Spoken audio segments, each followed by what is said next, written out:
Hi, Patrick here, Eight Questions With, and welcome to the show. It's Thursday, and we are busy this week. We normally this is be the end of the week for us, but we are mad packed with action and adventure the rest of the week. Today, we will be visiting the cast of the extraordinarily powerful short film The Wait.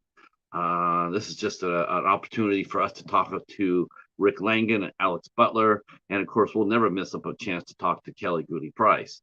Um, so we're gonna get to know Rik and Alex a little better. We'll catch up with Kelly and see what she's been doing. Always a delight to be able to talk to her, like I said. And then, like I said, we are off and running. Later tonight, we will be interviewing actor or producer and film director Asif Akbar, and we'll be talking about his brand new film called Mojave Diamonds that just got released last week on Lionsgate, and it stars Weston Cage, Chell Sonnen, and Donald Cowboy Cerrone, among many others. And Assis he's produced and directed a lot of fun films. Um, and so we will be talking to him about his career and the movies that he makes, including Mojave Diamonds. And that will be tonight at 8 o'clock. 8 o'clock. So we will be back. Uh, hey, thanks for coming in, Echo. Um, Me and Echo are now part of an exclusive club of three. We actually watched a movie called Cocaine Cougar and survived it. I don't know how that happened, but we did. Um, Along with our friend Mighty Casey from Interweb Kaiju. He watched it and survived it. I think we should get a T-shirt. I survived Cocaine Cougar. Um, Tomorrow night, Friday, tomorrow night, we will be back here at 8 o'clock as we will be interviewing YouTube creator Shelly from Repurpose My Way, sensational young lady who has a tremendous talent and a fun channel and can do a lot of creative things with what she finds. She finds and repairs and restores items from all over the place, and then she repurposes them and sends them out to new homes. Saturday, Saturday we got two shows. First, we'll be here at 1 o'clock. We'll be here at 1 o'clock on Saturday to interview Francesco Tesoro and his cast of actors from the fan film Friday the 13th, Origin of Evil. He has made three short films. We have watched and reviewed the first two. The third one is actually either in post production or being prepped for production. I know that, I mean, for filming. I know that they're ready to film. I'm not sure if they've done it yet or not. So that will be at 1 p.m. And then Saturday night at 8 o'clock, me and the Mighty Echo Zero will return. We will return and we will be co-hosting the House of Horrors once again, as Steven is now he's down in Pennsylvania making a film. He is making his feature film debut right now, filming it. So me and Echo will take over the House of Horrors for next Saturday, and we will be welcoming in our special guest, Carissa Grant. She is an independent comic book creator, writer, and artist, and she has created a book called Redemption. And we will talk to her about her art, about the status of indie comic books, because we keep on hearing how nobody's really reading comic books anymore. You know, it's not because they're not reading them anymore. It's because they can't afford to read them anymore. So really disingenuous to sit there and say that people aren't reading comic books. I think that you would have people coming back to read comic books if they were affordable. But asking me to spend $6 or $7 on a monthly magazine for one, yeah, that's absolutely insane. And that's the reason why comic book industry is sort of spiraling, I guess. But we will talk to Carissa and see how the independent comics industry is doing, because that's a whole different animal other than from DC and Marvel and whatnot. So we'll talk to her about her creation. We have a picture of her art. If you go down to my page, upcoming live streams, you'll see it. Hit the notify, hit the notify me. In fact, you can hit notify me all the way across. Let you know when we're going to be up live with fresh interviews. So yes, so come on by and do that. We would enjoy that. All right. Wow. So I guess as I'm speaking here on Thursday, uh, I'm guessing that the big story that people are talking about is the Ocean Gate disaster, where those 5 people have passed away from being trapped. Um, I know that they're saying they could hear them banging around and whatnot, but I just don't see them being rescued. What a complete total disaster that was. I feel really, really sorry for the people who were the passengers of that tube, of that submersible. What a I it just really sort of surprises me because there was a billionaire and his son and some other high powered people. They paid up to $250,000 for the experience, and I just don't understand why they didn't look at that submersible and sit there and go like, this doesn't look very good. I'm gonna pass on that. At least pass on it till like your first 100 voyages, so I get some confidence.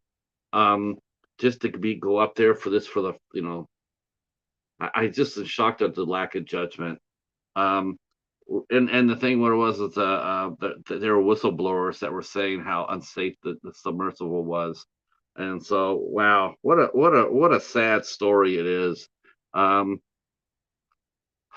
and you hope for a miracle, but you're not expecting one. So uh, let's see. Just heard from one of our guests. And Alex, yep, he's charging his phone. Yep, everybody's ready to rock and roll, and we'll be seeing them about 10 minutes.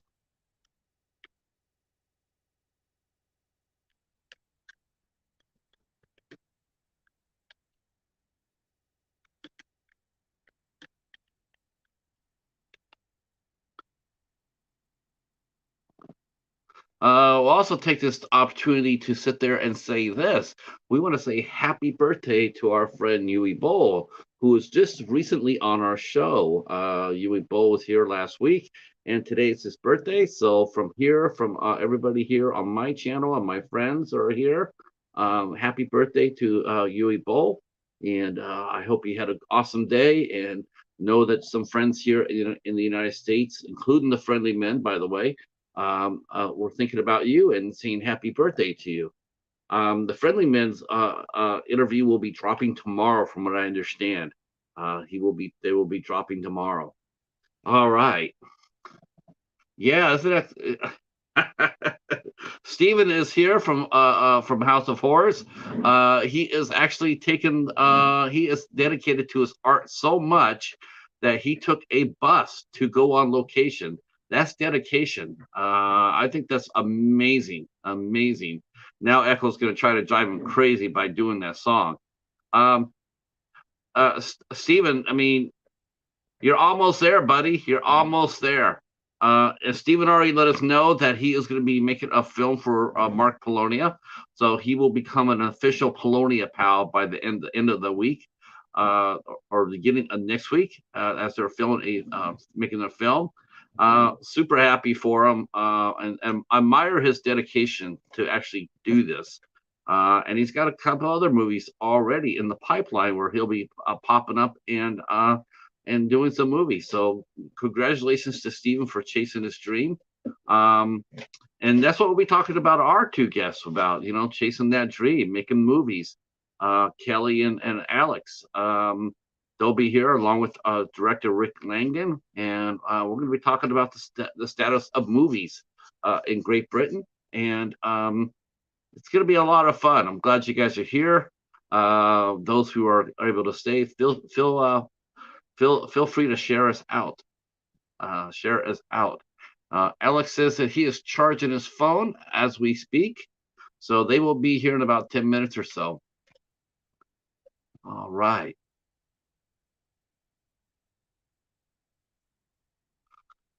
Speaking of Polonia Pals, so July 16th is going to mark this first. It's going to mark our second collaboration. Well, I should actually say first collaboration because the other one didn't count. The other one we didn't count. Oh Lord, but this one will.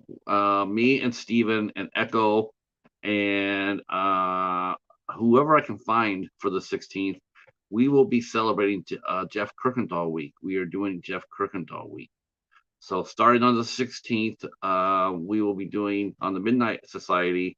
We will be kicking off our return show. We've been off for a month or so.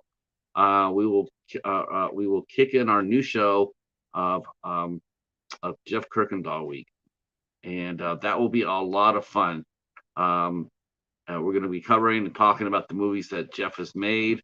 And so we're really excited about that. We're really excited about that. Oh yes, yes, I need to do that too, don't I? Um, so as if you know that we did not have the ISC show this month, we will have it this month. We are going to have it this month. We have Backcountry coming up on Sunday. I will be hosting the show. It's Mary Wilson's pick. Well, we will be hosting Backcountry on Sunday at 6 p.m. here on my channel. We were supposed to do the autopsy of Jane Doe. Unfortunately, circumstances were not able to. We weren't able to do that this month. But we're going to come back and we're going to do it again in July. So the autopsy of Jane Doe will be on July, and that will be on Ben's page, on Ben's channel, Ben Cadaver Club's channel. And please keep our good friend Ben in your thoughts and prayers. I know that right now it's a little hard for him, and I've been keeping my eye out for him, and just if you're a friend, and I know we all are, let's all swing by his channel or something and give him, leave him a comment on a video or something like that. Let him know that we're thinking about him. He's one of the pillars of the community. He's one of the two guys I know that know the most about kaiju.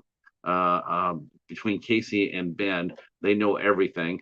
But yeah, just if you guys aren't doing anything, got a spare 5 minutes or so, swing by Cadaver Club's channel and throw down a comment, preferably one on one of his Gigan videos, and then tell him that the Cheetah and I are Team Gigan.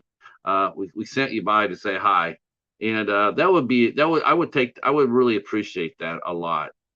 Hey, greetings, Gareth. How are you? Glad you're here. We have countrymen of yours. We had countrymen yesterday. We had a lovely visit with rising star Lydia Helen yesterday. If you missed that show, go to the replay and watch it. Wow, she is very, very cool, very sweet young lady, and very talented too. Very talented. And she will be coming out in a new take of the of Lovecraft's story of Dagon, called The Little Mermaid, and it's basically a take off of Dagon.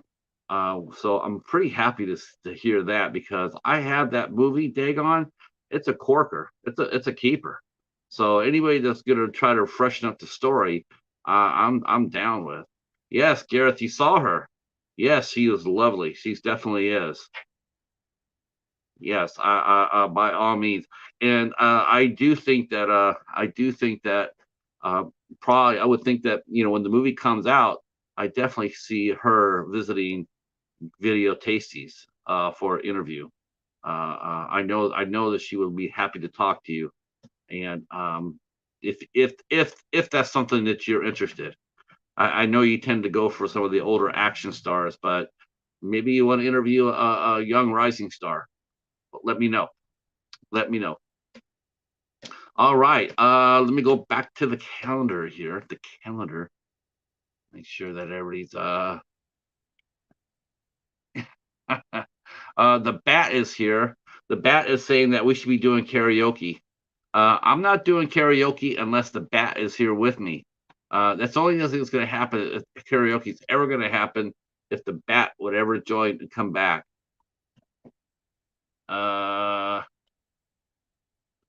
You know what? I'm not. You know what? I'm not sure. I'm not sure if I know Gareth and Ricky have had film discussions before, and I have interviewed Ricky. Ricky's a great interview. He's a great interview. Um, definitely so. Yeah, I miss our buddy. I miss him. All right. It's, hopefully, he told me some good news. He said supposedly that Pablo is wants to come back to do more tube. So I'm hopefully that will happen. That would be a lot of fun. All right. We should be having our guest come in any minute now. All right. So they'll be here shortly, and I will kill what is sod? Is that a good term? Is that a good term? I swear to God, I would love to put you guys in a room together. You guys would be end up in an hour. You guys would be end up singing Manchester United songs. All right, our first guest is here. I don't know who it is. All I know is they're here, so you know what that means. Let's go get them. And thank you for coming and enjoy the show. Let's go.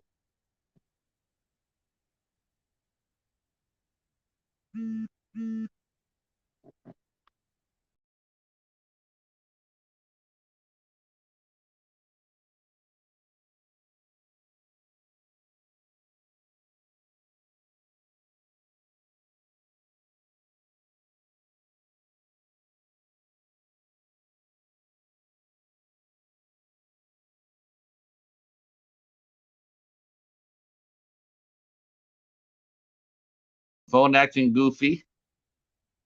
Of course it is. All right. It's Kelly. Hello. Hello. How are you? Good, good. How are you? I'm very well, thank you. Can you hear me okay? We hear you perfect. It looks like you're in your car. I am. I'm at my parents' house, and it's just a noisy house. So I was like, I'm just gonna go and sit in my car and just I can be quiet here. So and I can obviously interact. But my dad typically has literally just come outside and is like, "What are you doing?" So hi. Hey Rick. Rick is here. Yep. Hey Rick, how are you? How are you? I'm not too bad. How are you guys? Good. And I'm Alex good, should be thank here in a moment. Brilliant. How are you guys doing today? Doing all right. It's very, very hot in the UK at the moment. It's so muggy. It is hot over here as well. Yeah, it is. It's sort of weird. It's like it's not as hot as it could be. It's between 70 and 80 degrees every day, all day. And normally we get a rain here, but we haven't got any yet. So it has made the heat even more unbearable. Gosh, yeah. It has been raining on and off here, but it's just constantly humid. Constantly humid. Yes. Now, last summer, man, it was weird because wasn't the drought really bad in Great Britain? Were you guys seeing some rivers and stuff sort of dry up? Yes, it was just unending heat. I don't think we had rain for quite a long time, especially for the UK. Yeah. You weren't in the UK at the time, though, were you, Kelly? No, I wasn't. I was in a different hot place. Yeah. You were in Spain for a minute. Yeah, and as lovely as that was, I'm glad to be back in the UK and not living in a van. Now I'm just in a tiny car. And I'm sure Dan would say the same. We all got it's lovely. It's lovely, but when you just need some personal space, please. Yes. Now, did you end up learning how to speak Spanish while you're there, Kelly? Are you fluent now in Spanish? I mean, I can get by. Me and Dan both downloaded Duolingo, and Dan was really good. But then you'd go in and you'd be prepared, and you'd be like, okay, I know what I'm going to say. You go into a shop and you're ready for this conversation, And then it's like with any language, and someone speaks to you in that language and they speak really fast, and you're like, there's not multiple choice like there is on an app when you can sort of pick your answer and you can sort of think about it. So yeah, but a lot of people, as soon as you just sort of like look at them, like they just speak English to you anyway, because obviously people are trying to practice their English. So I could get by sort of in the shop, but I wouldn't. But no, I'm not fluent at all. That's sort of interesting, because you're trying to improve your Spanish, and they see you and they try to improve their English. It's the best of both worlds. It's the best of both worlds. And of course, I have been keeping track, through your weekly updates. Your acting academy is absolutely wow. It's fun. You have a lot of students. Yeah, I mean, I'll be honest, I did have more, but cost of living crisis, and like people just can't afford to do anything now. So unfortunately, anything that was sort of like extracurricular, that was the first thing to go. It's always the first thing to go. So yeah, but I think the students that I've got, I've taught some of those for nearly 7 years now. So yeah, it's lovely, and I hope that it can continue. But I'll be honest, like as a small business, it's sort of touch and go at the moment as to whether it's feasible to continue doing that. Oh, that's a shame. Yeah, I understand that. I really do. Trying to get anyone to pay for anything that's kind of non-essential is quite tough. It's always the arts that take it the first. It is, and it's hard, like when you're trying to make a living through any form of art, like whether you're editing things or like you're writing things or you're acting in things, because a lot, like nobody seems to have any money and everyone wants you to do things for for exposure or do things as a favor, and sometimes you just think, oh, I'd love to do it, but like I need a piece of the pie as well, or so. And I find that like a lot of jobs, I don't know if you feel the same, Rik, like sometimes when you're looking for like opportunities online, there's not a lot of payback. No, not much at all. And we are joined by our fourth. Welcome, Alex. How are you? Very well, sir. How are you? Good. Glad you made it. Wow. I was sitting there for a few minutes thinking, oh, we'll be on in a minute. I didn't press the button, so that's me all over. Press the button. Press the button. Well, wait a minute. Pull back for a minute, Alex. What T-shirt you got on? Oh, look at that! Nirvana. Oh my gosh! Can't go wrong. No, you can't. Yeah, child of the 90s. That's all right. You don't really see those a lot now these days. No, you don't. To be fair, although I did see a band at a festival last weekend called Elvana, and they're an Elvis-fronted Nirvana tribute band, and if you can watch them, they are incredible. We had a group like that was called Elvis, and it was Elvis Presley doing reggae songs. Brilliant. Wow. He dressed up like Elvis and he come out and do reggae. It was a lot of fun. Well, now we got you all here. Yes. And we're going to be talking both about the movie, and then we're going to be talking with you, Alex and Rik, about your careers, and we'll catch up with Kelly to see what she's doing, other than crushing it, of course. That's right. So I guess the first question would be to you guys, because you guys made a great film called The Wait. Now it's really an impressive film. I love the format. I love short films. I'm a big short film fan. I have reviewed a lot of them, and I've watched even more of them. Every day I watch the Omeletto always puts one out, and I'm always watching it.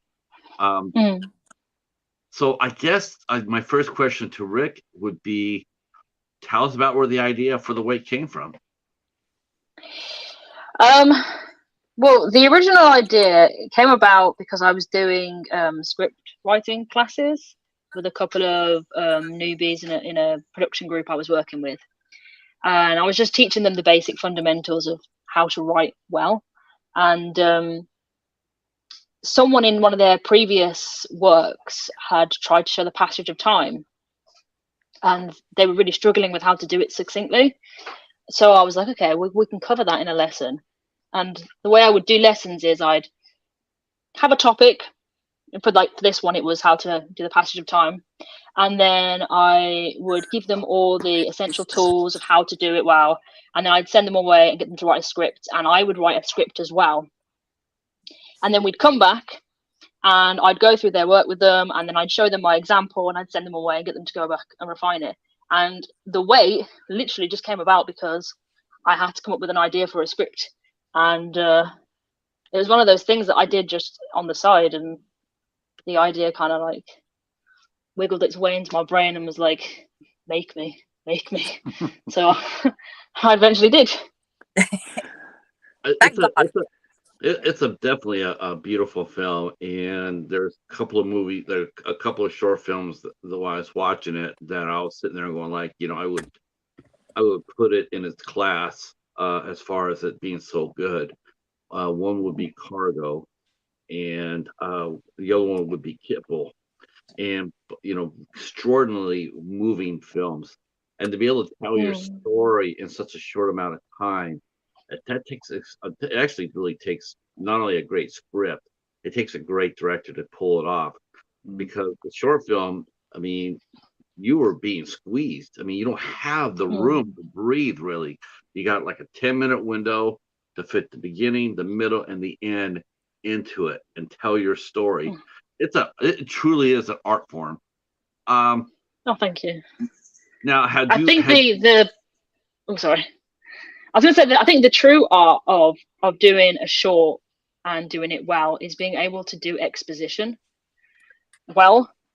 Yes. Not having people come on and just tell you stuff, but being able to get the idea across, have people infer what's going on. And I think The Wait is very much a film where no one actually says outright anything.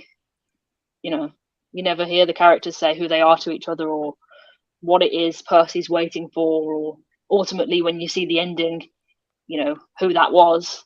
It all has to be conveyed through what you see visually, basically. And hopefully I did that well. Oh, definitely. Thank you. Excuse me 1 second here. All right. I think I'm trying to sneeze here. I'm like, no, try not to do that. Now, Kelly and Alex, how did you get involved in this? How did you meet Rik first, and how did you become involved with the project? Did you meet first, or was the script sent to you? Yeah, I met Rik via we have like a website or an application over here called Star Now, which is where lots of people will post jobs, where filming jobs or casting calls for whatever people have written. And we met via that when Rik first put out the casting call for The Wait, and that was nearly 2 years ago now. Mm-hmm, yeah. And 2 years this October. Is it 2 years? Jesus. And so yeah, so we met that way really, and we tried to film it previously about not long after we first met, but we had a few hiccups, a few problems, shall we say, on the day. And although we were kind of really happy with the script, really happy with ourselves, we weren't happy with how it turned out. And I know I could have done better. And we just got to know each other from there, really. It helped that we realised we lived 5 minutes away from each other. And we could meet up quite regularly and bounce ideas off each other. And we kept going, we kept saying, look, we need to do this again. We need to go and have a proper go. Let's get a real team together and do it. And we were given the opportunity to do it. Someone came along and offered us a small budget, and we knew that we could turn out something really, really good with the budget. I mean, I think it would have been good anyway if we didn't have a budget, but just being given a few quid to just pay for things that we needed helped, really. And then Kelly and I were thrown together on a different production that never happened. And we kept it. We'd never met before. We actually filmed that scene for The Wait, but we'd spoken quite a lot on the phone, and we were meant to be a screen couple in this other production.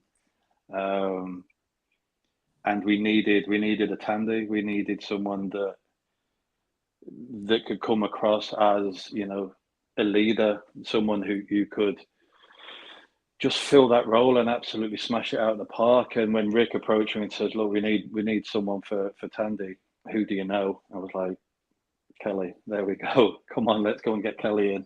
And then Kelly and Rik spoke, and that was it. What was your first impression when you met Kelly, Rik? Did you know anything about her background, her body of work, or anything like that? Not much at all, really, because we had to do like a last-minute recast because the original actress had to back out because of scheduling reasons, and Alex was singing Kelly's praises, and she shot me a really quick video audition, and I didn't need Alex to keep asking any other friends. I was like, no, she's nailed it. It's great. You know what's funny is that happens all the time. It happens every time that Kelly goes in front of her director or it happens. Like, I don't need to know anymore. There it is. So, you know, yeah. I mean, I wish it happened all the time. I really, but no, I was really excited because when I basically, like what Alex said, we were put together in a group for a production that didn't end up happening, and I was kind of gutted that didn't happen because I was using that production like as a networking tool as well to meet new people. So then when I knew that wasn't going to happen, and Alex said, oh, I'm doing this project, do you want to audition for it? And I was like, yeah, 100%. And then just Rik sent me through the audition piece, and I sent it back, and I can remember texting Alex, and I was like, oh, I hope they like it because like I really, really want to be involved. And so yeah, luckily Rik did like it, so I was brought on, and I was really, really happy, and not just to be involved in The Wait, but like just to meet these two people and the rest of the people that were like, I've never been on a short film that had like such a lovely team.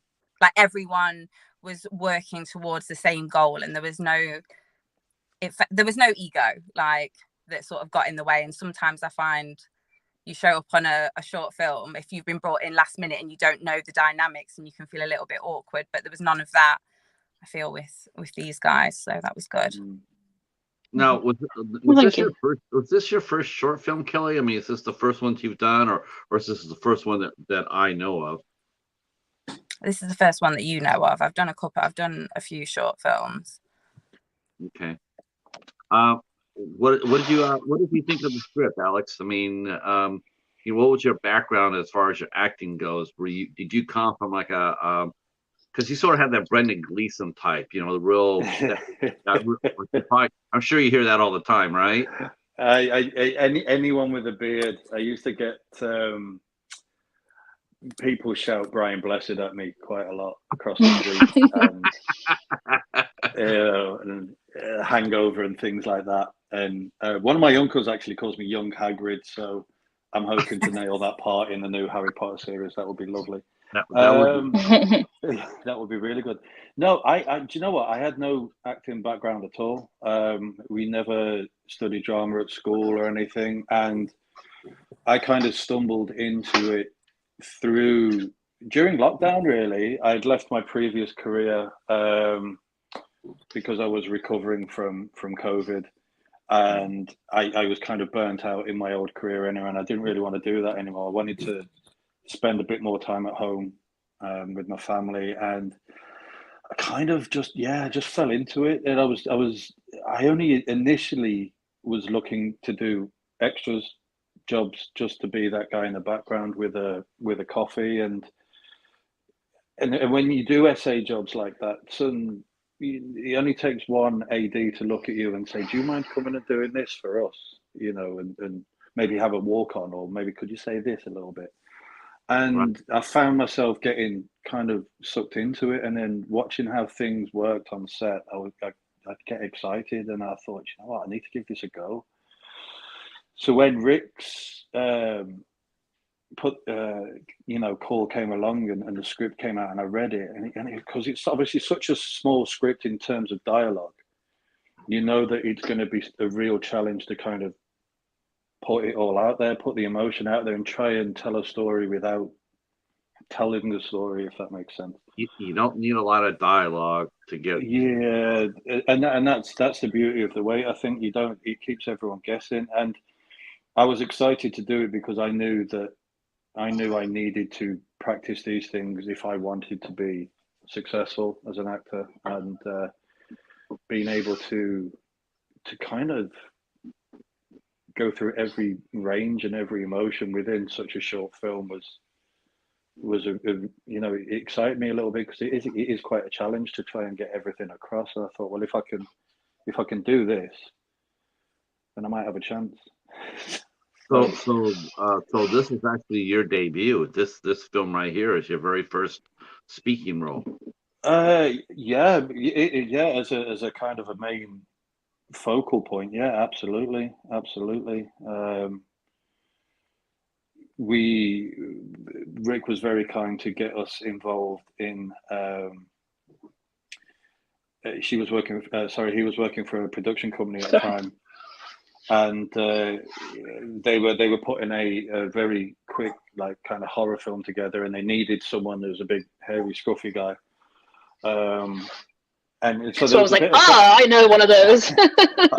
I know a big, hairy, scruffy guy. So it was. There was a little bit of dialogue there, but it was. I didn't enjoy it as much as The Wait. It was. There was, like Kelly said earlier, just echoing her words. There was so much togetherness on that. That group of people, where you just all wanted to do what was right. We as actors wanted to do our very best to make sure Rik got his message across, and we were able to showcase everyone else's skills, whether that be the DOPs or the sound, the composing, Rafi makeup and things. So yeah, when a team like that comes together, it was really good. So it was glad we could do that. Now this is your second project, right, Rik? I mean, you did one earlier, and this is your second film it's your second project. What did you take from the first film, the first film that you did? What did you take from that film, and how did you apply it to this one? You Have My Heart. So that was your first one, and what lessons did you take from that movie and carry it over to The Wait? Well, I've done a few short films now. So I went to uni and did it, and then I took quite a large break, and I did a web series, which was a 4-parter in 2019. And then I've done I did a few things through COVID, and then so I've done actually quite a few. And You Have My Heart, actually, we filmed that after we filmed The Wait. The Wait came out afterwards because of the fact that the grant people had a specific time they wanted the films to be screened. So we filmed it way in advance of You Have My Heart, and we put You Have My Heart together actually really quickly between me and Alex. We were like, we haven't done anything for Valentine's Day, we should. And Alex came to me with an idea, and we were really impressed with how quickly we did that. We did it in like a week and a half, and we got it sorted. But what I would say, I have learned from making films generally, the team thing is very important. So the reason that the first time we filmed The Wait, it didn't go well was because, oh, my phone's dropping. I'm just going to hold it. The first time we filmed it, the director of photography didn't turn up. Oh, which, what? Yeah, that's not ideal. So one of the trainees who, like I told you before, I was teaching how to do scripts. She was also supposed to be learning from the DOP how to be a DOP. And he said, oh, she can do it. And she didn't know the rig, and it was just so much to put on her last minute. So, yeah, I have learned from working with lots of different folks over the years is find the good people in each little scenario and grab hold of them and don't let them go and take them on to the next thing. Because there is nothing more valuable than someone who is enthusiastic and willing and reliable and the cherry on top, talented. So it's very rare in a situation like this that a crew member doesn't make it. Most of the time, it's the talent that doesn't no-show. That I've heard a lot, but a lot of times it's always the crew always shows up. I don't think I've ever heard of a DP not showing up for a project. That's just unfortunate. Yeah. He had been he'd like turn up late quite a few times to different things, and that was the straw that broke the camel's back when I was like, I can't keep working with him. He's such a nice guy, but I can't keep doing this. It's too much money, too much stress, getting everybody out to the set, and then you can't do anything. But but it worked out in the end because we got to do it again. We got to do it properly. Definitely. And it ended up being a million times better than it would have been had we have done it that day. Agreed. And if you ever see any footage of the original one, it's chalk and cheese, isn't it? So let's put that one to bed and never let it out ever. Well, I mean, I think you're being critical of your performance, because I enjoyed your first performance, but I was actually surprised just how much you had grown as an actor in the time between. So, yeah. That's very kind of you. Thank you. Kelly, what did you think when you walked onto the set? I mean, had you were you there for the first one, or did you come in for the second film? No, so it was the first time obviously meeting Alex. It was the first time meeting Rik. It was the first time meeting everyone. Was the day that I showed up to do my scenes. So I was like, I wasn't nervous. I was really excited because we'd had like a couple of Zoom chats, and we'd done some rehearsals and stuff. So I felt very prepared, and I felt like I had a good idea of people's energies, and I just felt really positive before I even got there. And then when I showed up and I knew like where we was actually filming, like that made me feel even better, because it was just where I don't know, I can't remember where it was, but it was beautiful. And then when you see everyone like getting their stuff and getting the equipment out of the cars, and like the makeup artist setting up, and just the attention to detail before obviously I even said anything, before I even stepped in front of the camera, just I knew that it was going to be good. Like I knew that the outcome of this short film was going to be excellent, because everyone was already in love with the making of it, and everyone was so happy to be there. Like Rik said, it's just having a group. I've been on sets, and sometimes there's people that are really, really enthusiastic, and then there's someone that's like, ooh, rather be at home, or there's someone that's there because they can hold a boom mic and someone else might have dropped out or whatever. But there was none of that. I felt like everyone was working towards this common goal, so I was really, really excited. And then it's just you know, like with everything, you just think, oh, I hope I don't let them down. I hope that like I'm not the weak link in this chain, because you know, when everyone's strong, you want to be strong as well, and you want to be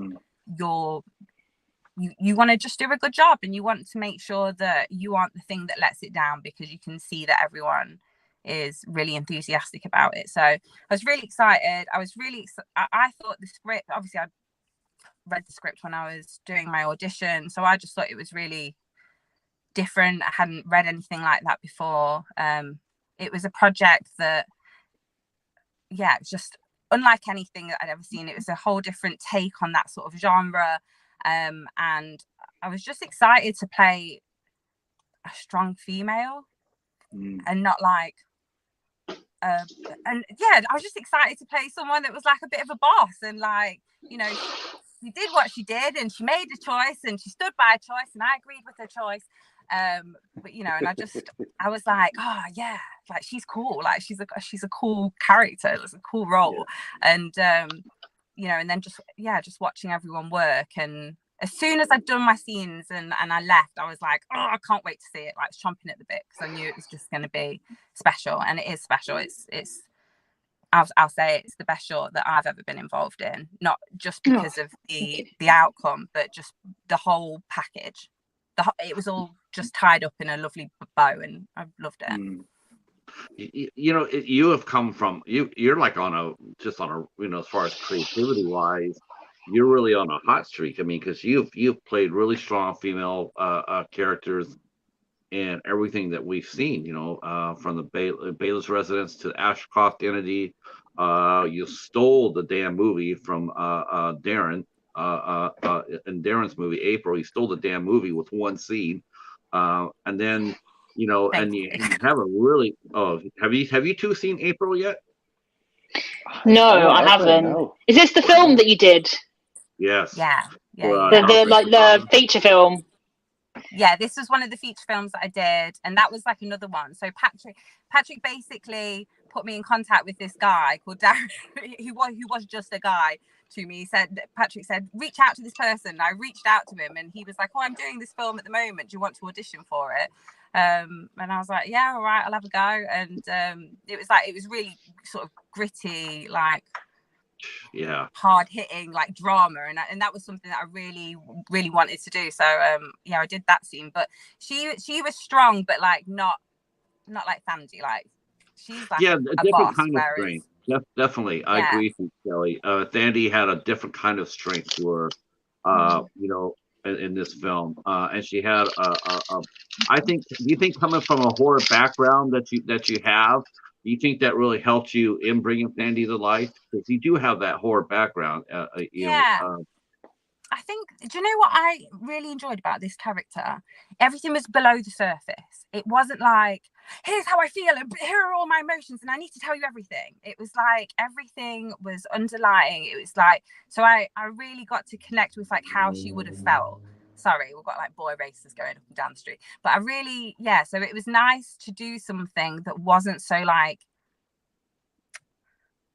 not like, I can't think of a better way to say it, and I don't mean if this sounds like insulting, but sometimes I think in films it's like spoon feed the audience, like feed them everything and don't leave anything to their imagination. And I felt like the way it asks a lot of questions, it makes the audience think, like, what would they do?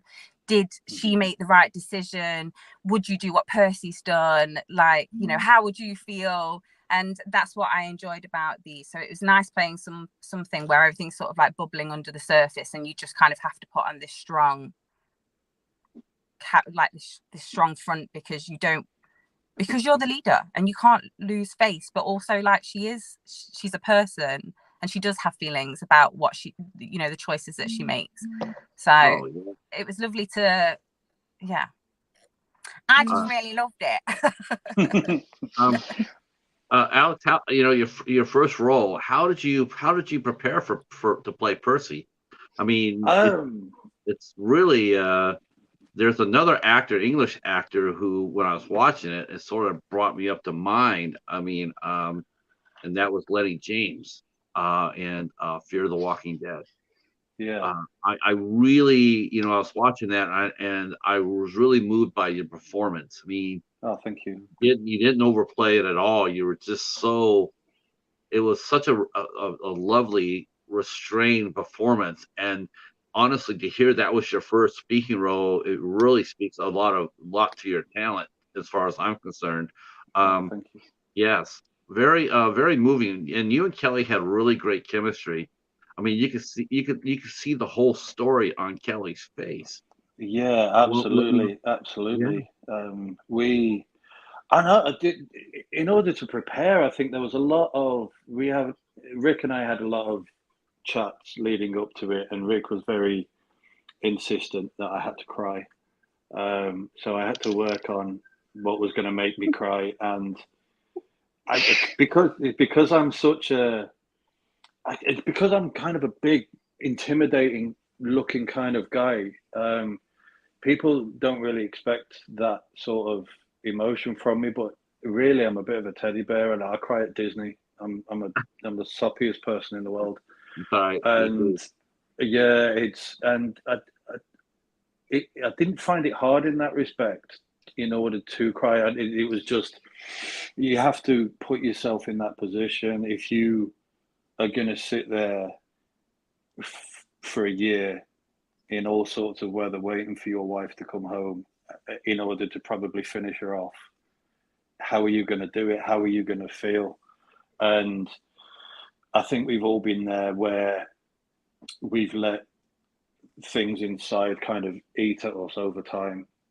And we don't know how to kind of let it out bit by bit in order to kind of feel better. And then you suddenly get this explosion of emotion. And I think that scene between Kelly and I was kind of that coming together. We would have spent, you know, Tandy is the leader of our group, you know, so there would have been tension there since the event happened, and all that build up came out in that moment. So it's always thinking, how can I get that across? You know, when have I done that before? When have I ended up it's not completely, easy. completely breaking down and just trying to put myself into that sort of moment. And I'll be honest, it was very easy because I had Kelly there opposite, and it was it was it was it was just easier to do because I think the first time we tried it, when I was trying to, I didn't have that kind of connection.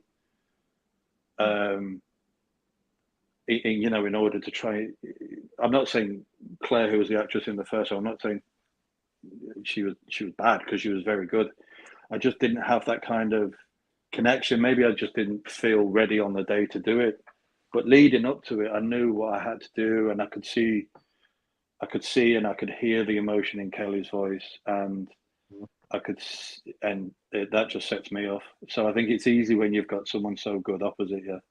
I was going to say you were really blessed for a scene partner with someone on Kelly's caliber, and it makes a new actor, definitely helps the new actor. You know, when you have a veteran there who has done that, who has opened a movie or led a movie, and they bring that experience, and it just elevates your performance. Plus the fact you're sitting there, you're watching your wife die. You know, I mean, for a year, and you're sitting there, and you're going like, you know. Yeah, I was ready to go in that moment, because we you know, the scene with Kelly was so emotional.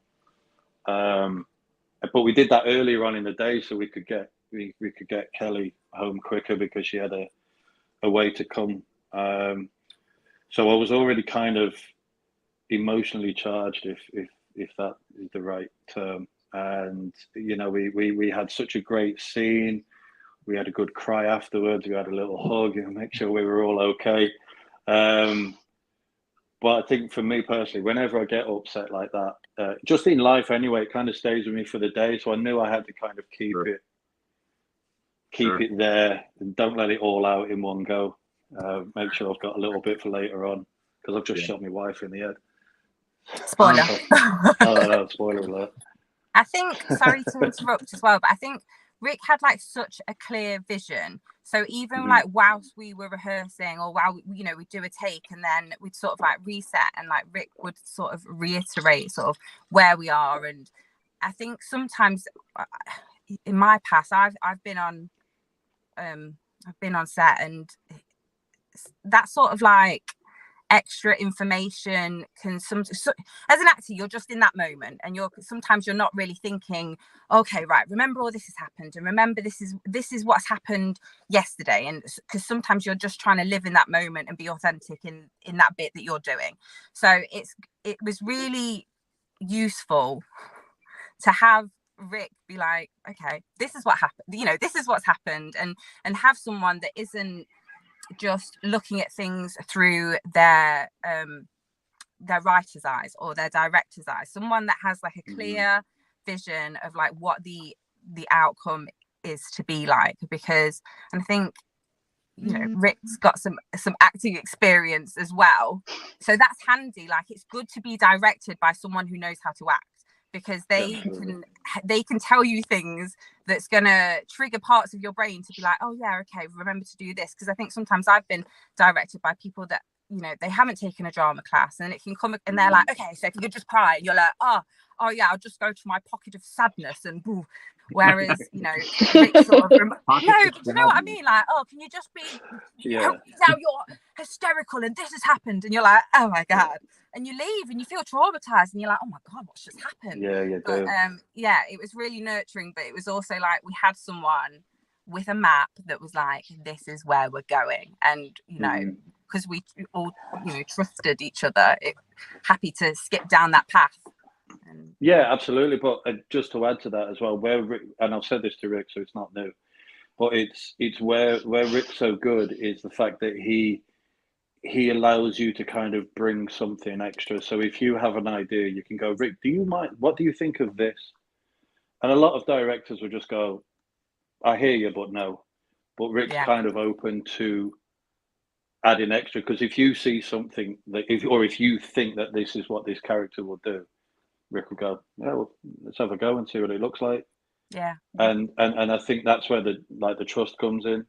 I was going to say, it's extraordinary trust. Yeah, absolutely. If Rik trusts you to do that and Rik likes it, then it helps you as an actor, because then you think, oh yeah, maybe I do know what I'm doing. Maybe I do understand it a little bit. Especially when you're doing a short film.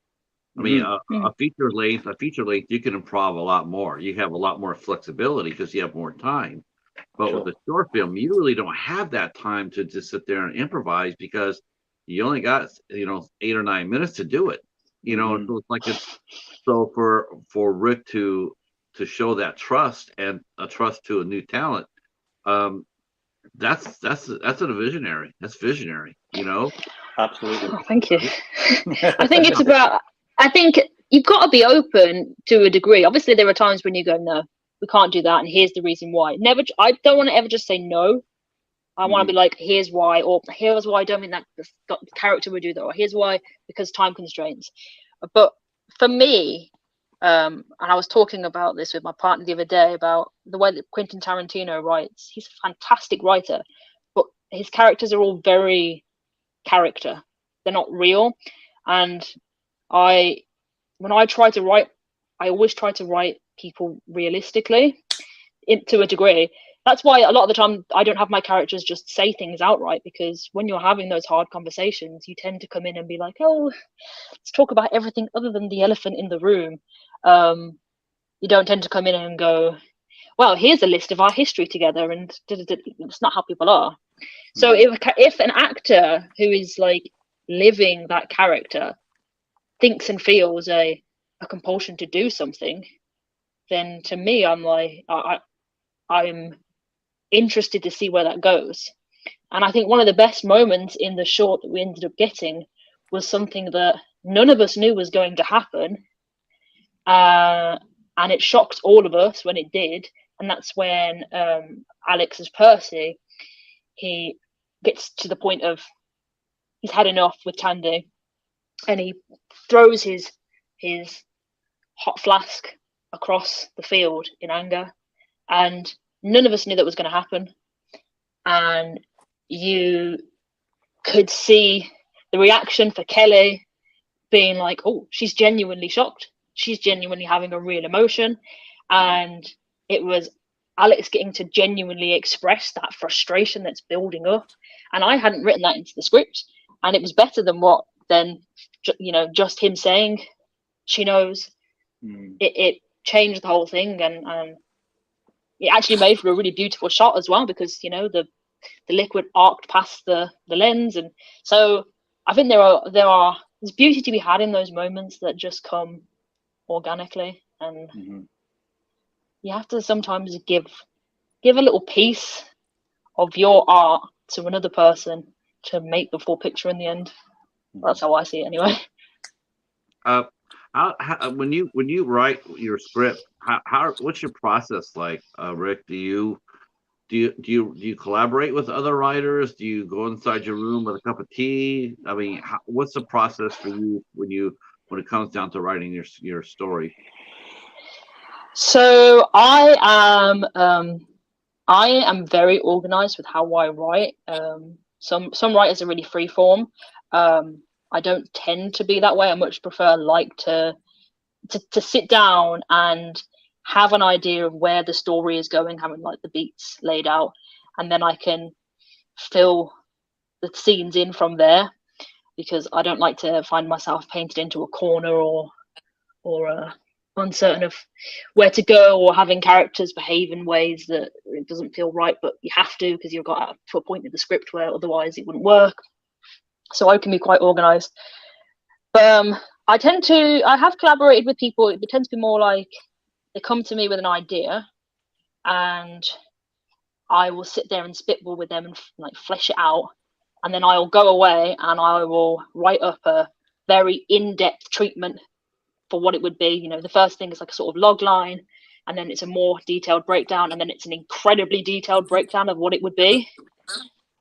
And then I send that off, and then I say, what do you think? Is there anything you want to add? Is there anything that's missing? Am I off the mark? And then they get back to me with any feedback, and then I go into actually writing the script itself. Yeah, I'm very like organized with it. I'm so unorganized in most other areas of my life, but when it comes to filmmaking, I have like a system that I stick to. Do you feel like you're ready based on your body of work? Are you ready for the challenge of doing a feature? Yeah. Well, when I did the web series before, it was 4 20-minute short films, and that is a feature in the end. And a lot of my ideas that I work into short films can often be expanded into a feature story. Oh, definitely. This one here for sure.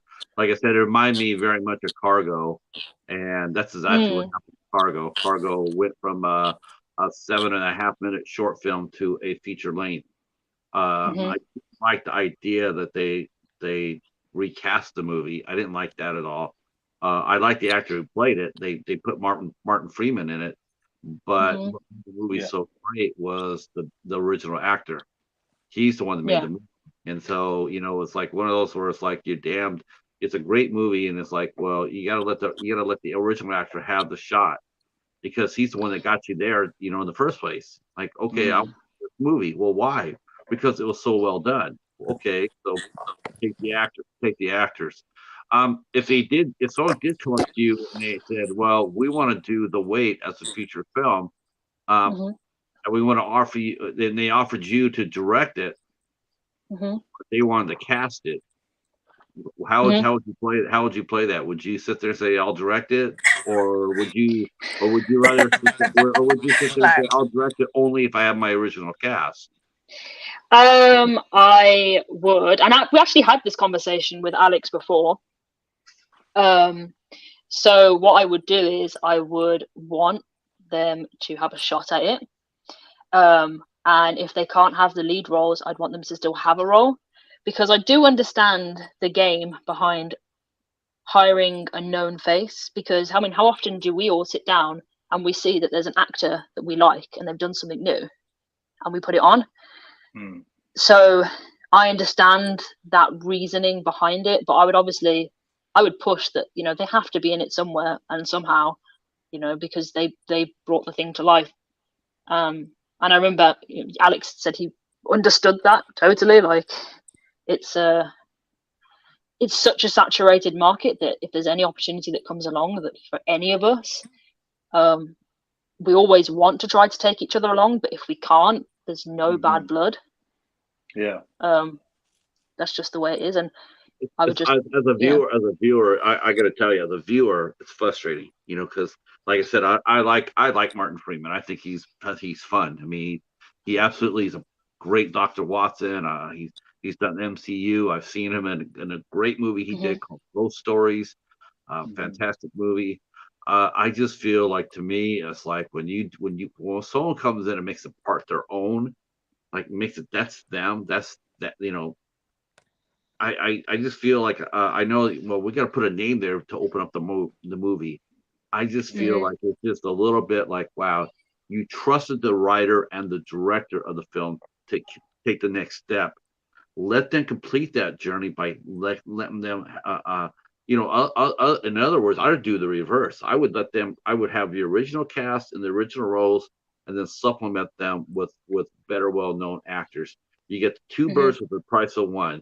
You get your original cast that made the movie the way it is. Okay, because you know, when Cargo came out, it was funny when it came out. It got noticed. It got some press and everything else, but it didn't get overwhelmingly. It wasn't like it was like okay, it was okay. You know, it was competent. You know, it was well made. It's competent, but it didn't have the reaction as the short film where it was totally 100% emotional. You know, you're watching that short film and you're just, you know, your heart's breaking watching it. It's so intense, and it's like you didn't get that with the known actor and a feature film length, because the person who made the movie magic is gone. It's just I think people, I'm with you. Yeah, I think they get in their own way sometimes. Studios do. So now, what kind of publicity have you guys done for the wait? I mean, what kind of press feedback what kind of press did you do? What kind of feedback did you get from people who watched it? Did you guys hear any reviews or anybody who didn't like the movie? Because that comes with the territory too. In terms of press, so Alex took the lead on doing the festival circuit. I know a few of the festivals, they do a sort of press write-up or like a review and things. But I completely hold my hands up to it being incompetent when it comes to like chasing down press and publicity and all that stuff. It's just not my area, and my brain just starts to shut down and go, I can't do this, I don't want to do this, and I don't like it. So I probably should chase those things harder, and I don't.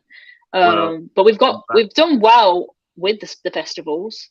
We've won a fair few awards and have been shown at quite a few. We did get one review which was kind of a mix mash of, on the one hand saying it was really good, and then on the other hand saying that they didn't understand what was happening. But yeah, whether it was lost in translation or not, I don't know. I was going to say, I don't know. Maybe they're in the popcorn bin too long or something. You know, like they're finding the perfect popcorn. You know, the handful, and then you look up and the movie's over with. Yeah, I don't think they were English based. I don't remember where in the world it was from, so it might have just gone over the Reds. But were you surprised to see the reaction you got from, you know, I mean, from everywhere? I mean, you know, like, you know, when you find out people in the United States, all of a sudden they found your movie, and all of a sudden they're like, when I reached out to you, were you surprised to get you know, reaction from so far away? Well, I got a little hint because I knew that you knew Kelly, but it's it is always kind of surprising to realize that actually people of their own volition went and watched it. You know, it's not a case of you went and you nagged your mom 50 times, like, Mom, have you seen my thing yet? To find out that people are actually like going and watching it on their own, it always feels like that always feels sort of surreal and unreal in a sense, you know. So yeah, it's great. I think, yeah, I think it's a lot of fun. I think it's a lot of fun. A lot of heart and effort went into the film. So what are you working on now? Let's go with you first, Rik. But what are you working on now? What's next for you? I've got 2 shorts in the pipeline. One of them is actually with these 2 lovely folks on screen. Yeah, it was one of those scenarios where someone came to me, in this case it was Kelly and Alex, and said, we want to do this. We want an opportunity to be in a short that has these elements to it. Can you make that happen? I don't know how much you guys want me to say about it. I could just give a very brief pitch. Actually, I don't think it's listed in their movie database. Let me look and check. It won't be yet. No, not yet. I think it's a really exciting little project, so I think that you should give a brief about it. Pitch. Yeah, it literally it's scripted, and we're in the pre-production planning stage. Yeah, no date set as when we're going to film it or anything yet, but it is a physical comedy of about 2 hapless burglars who try to do a break-in, but Kelly, everything. You're gonna have Kelly play a burglar? Yep. Everything that can go wrong does go wrong. Yeah. And these 2 are the burglars. You do know that she would be? Is she gonna be wearing a mask and a cap and everything like that? I can't reveal because some of the comedy comes from that, but they're very opposite characters. One of them's very takes it very seriously. The other one is me. Bit of a I was gonna say you should have her. This is just a movie fan speaking, just a movie fan and everything else like that. I was thinking you could have her dressed up all slinky and have her be like in the 60s, the real femme fatale type, walk in, have everybody's eyes on her, and then Alex is going over there doing what needs to be done. That's what I felt. That's how she's coming across. I just want to see Kelly. I just want to see Kelly all dolled up. What do you mean? I've seen her in all these horror movies. I saw her in this drama, and now I'm sitting there going like, when are we going to get her in an Audrey Hepburn moment? Someone needs to cast her as Audrey. When's someone going to put some makeup on me and be like, here she is? In every film, I'm like, oh. I want to see some girls. I want to see Kelly. But that's a really good idea because physical comedy. I think both these 2 would excel at it. Yeah, I think the main thought, especially like it's kind of Kelly's brainchild in that respect, because I think we both thought, right, what have we done in the past? What haven't we done yet? What would be quite fun to do? And it's something that none of us have really kind of ventured into, and that's quite daunting in itself because it'll either be absolutely brilliant. And some people fail when they try comedy as well. But I think what we've got going for us is obviously the team behind us and the energy that we all have together anyway when we work together. So that we're going to very easily bounce off each other. And again, like we have a script, but there's going to be plenty of opportunities for slight improv moment here or there that we think that we can throw in. So it's going to be a challenge, absolutely, but I think it's going to be a lot of fun. 100%. I think it's going to be brilliant. We met and we had a chat, and I had said to Alex, I've got this idea, and then he was like, I know who you should take that idea to. So we met up, and I told Rik, and then Rik went away, and he came back with just this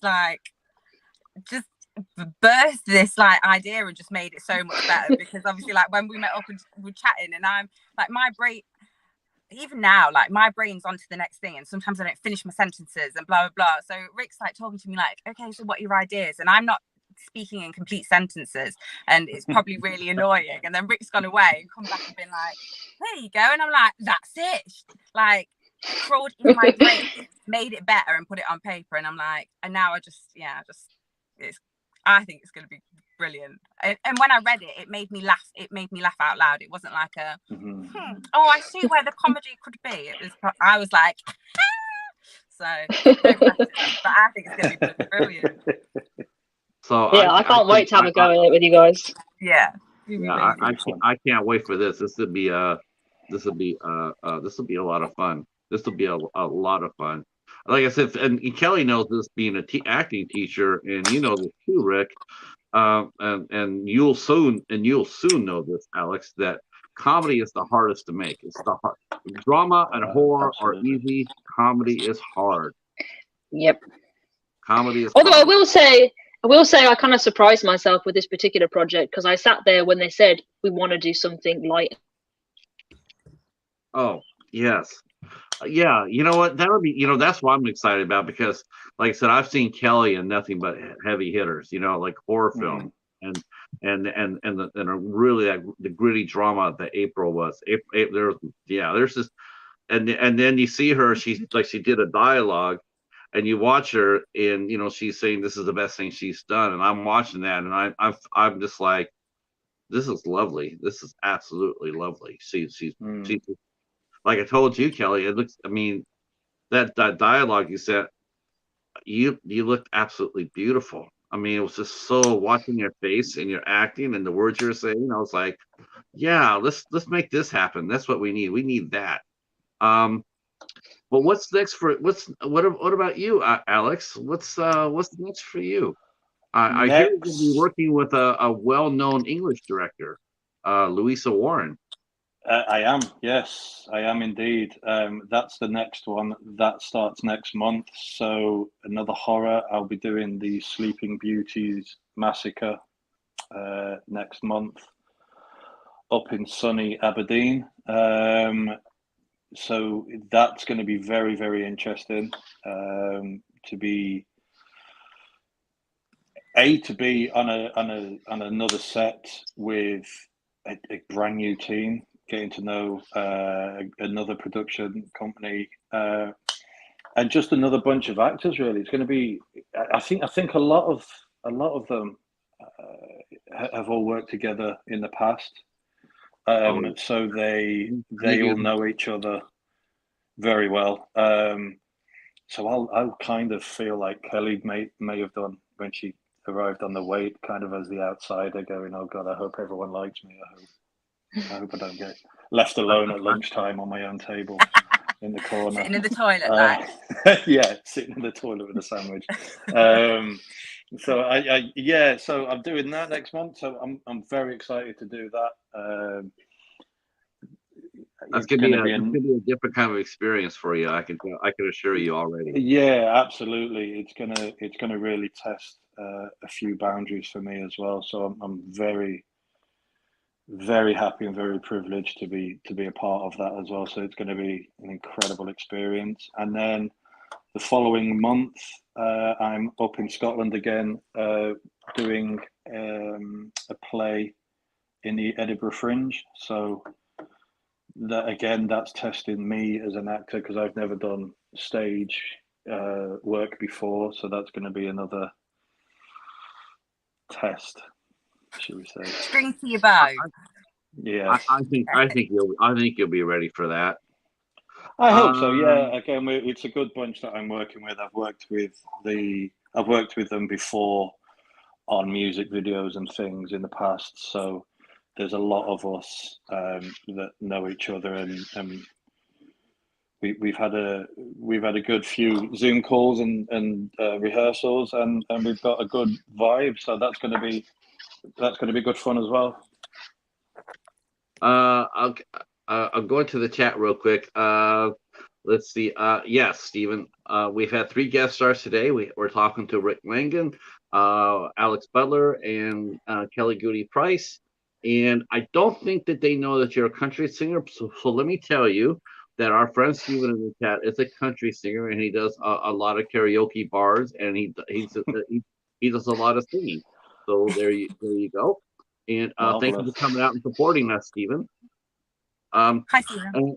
Yeah, I'm excited for you too. I mean that I think you'll do really well on on live theater. I mean that's and again one of the benefits of this working with Rik and Kelly is you have them to bounce off. Have you found being an acting instructor, Kelly? Have you found that to be improving your own skill? Because you're teaching over and over and over. And I knowing you as I do, you teach by doing. Do you find yourself not only teaching your students techniques? Do you find yourself by repeating them and doing them over and over, are they improving you as well as an actor?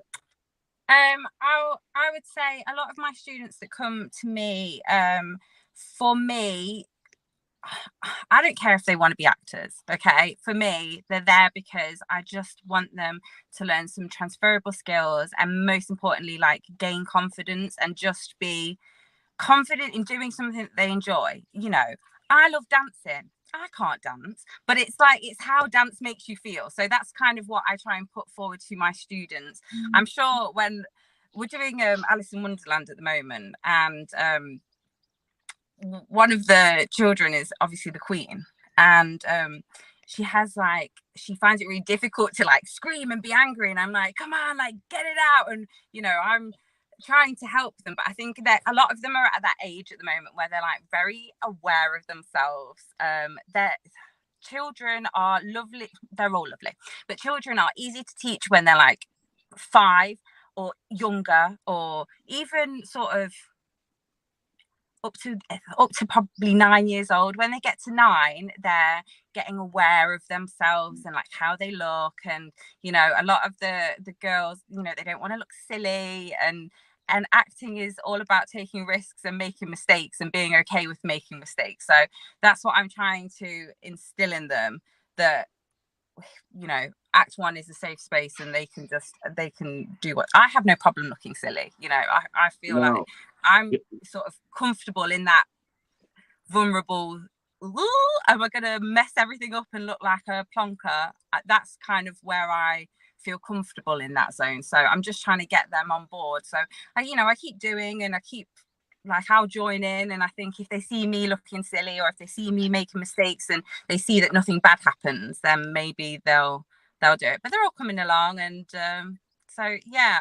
But I'd say in terms of me, I'm your confidence since you and I first met has gone through the roof. You're so confident, you so believe in yourself, you're damn good. And I'll be honest, that's just about having the right people in your life. Whether you're an actor or whether you're, I don't know, a biscuit maker, I don't know. If you have is that even a job?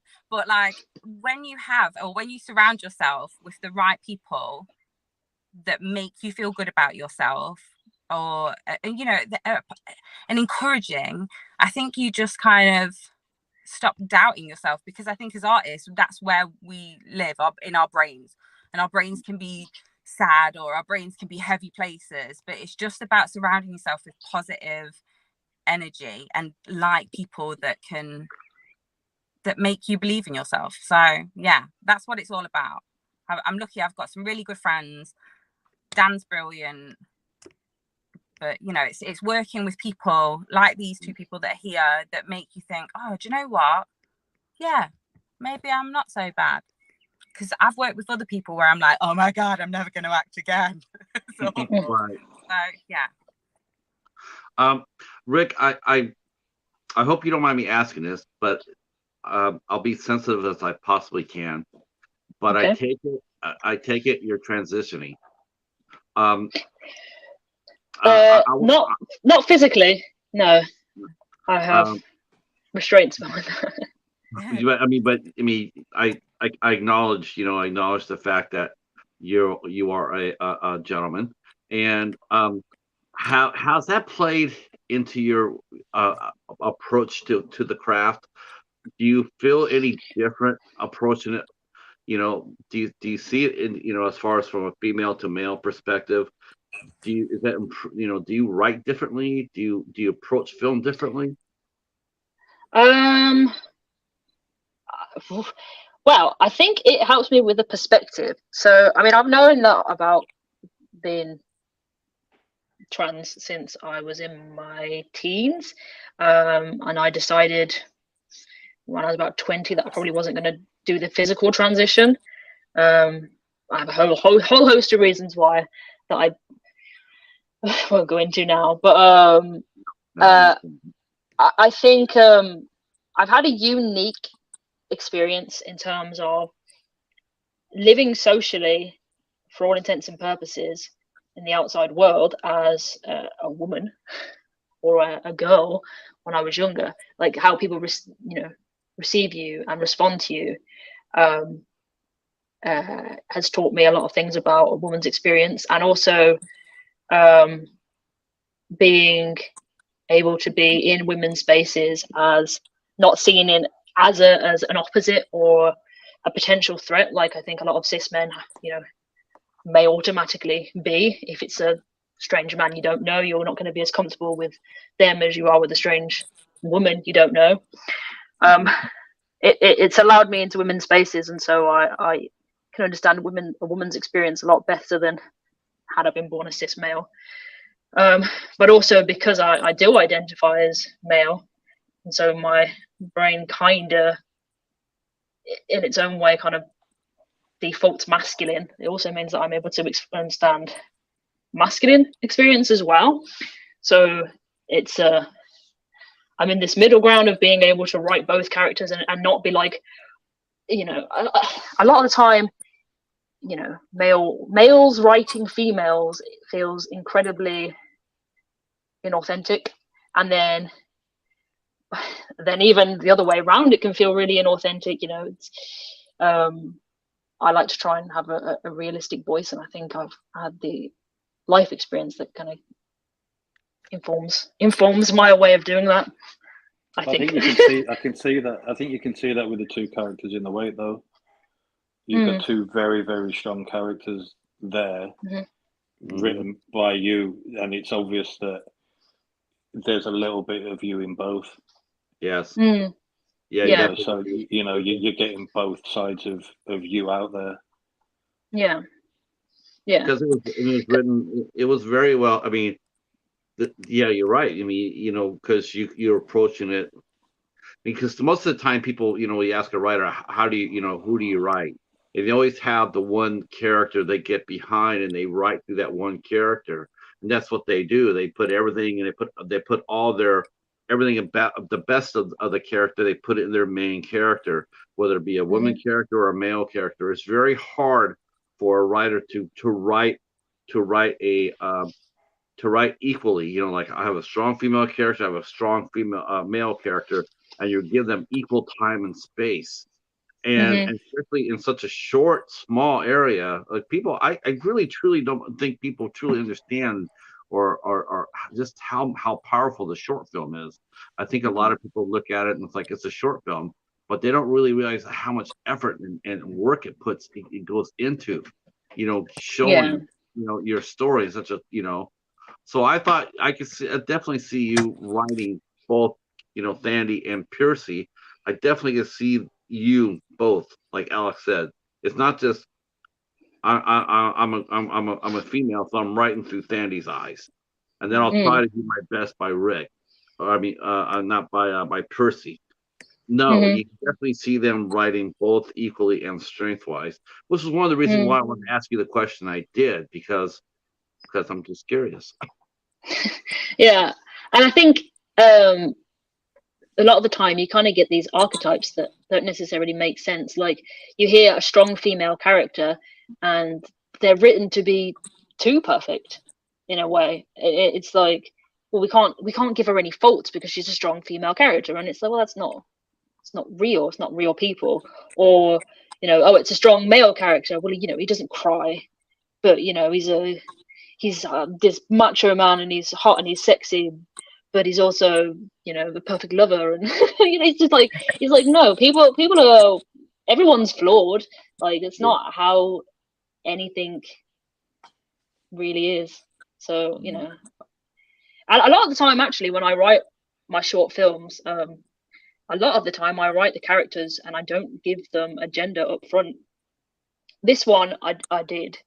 I don't know why, but I just did. I did up front. But a lot of the time I write them in such a way that it doesn't really matter whether or not it's a man or a woman or a non-binary person, because it's kind of a universal story rather than like a gendered one. Honestly, you could have easily switched out Fandy for Percy without a heartbeat and still have the emotional impact as it did. You really could. Yeah. And you can't really do that with a lot of movies. A lot of movies they just don't allow that. You know, the writers they can't comprehend that. Like, okay, what are we just flip the gender role? And also the writer of that script would just be like, what? Do you want me to do what? You know, they were flabbergasted. It would throw them off. I don't think a lot of and the same thing with the director. You know, so you know, because you're preparing for one role, one way to shoot the film, and someone walks up to you and says, oh, by the way, we want to switch the gender of the characters. The director will sit there, they'll take a step back, and they'll sit there and say, well, I can't do this today. You're gonna have to let me have a week or two so I can prepare. They're not prepared for that right now. They're, you know, because they're not used to thinking like that. And so I think, you know, with you, you're ahead of the game because that's how you think all the time. You can think that way, both sides of your brain. Thank you for answering that. I hope no problem. You know, well, I'm gonna go with me saying I want to thank each and every one of you for coming out and hanging out with us today. I had a lovely time with all of you. Thank you for giving up your time to come out and talk talk about The Wait. And I have already reviewed it. I will be putting the link down in the description box, along with everybody's socials. I already put that down beneath. So if you want to follow Kelly and Rik and Alex, young Hagrid, you can do that. You can do that. You can do that down below. And thank you to the chat for coming out and supporting this interview. I really do appreciate it. It's good seeing you, James and Stephen and Betty. And thank you for coming out and supporting it. We will be back here at 8:00. We'll be talking with filmmaker and producer Asif Akbar. His brand new movie Mojave Diamond will be out last week, and we will be talking to him today about it, which will be very interesting after today's discussion. Yes, thank you for Thanks coming. so much for having us. Yes, I'm going to go ahead and say goodbye to the chat. If you guys could just stay there for one more minute. No problem. Thank you for coming out, and we will see you at 8:00 with Asif Akbar. Thanks so much. Good night.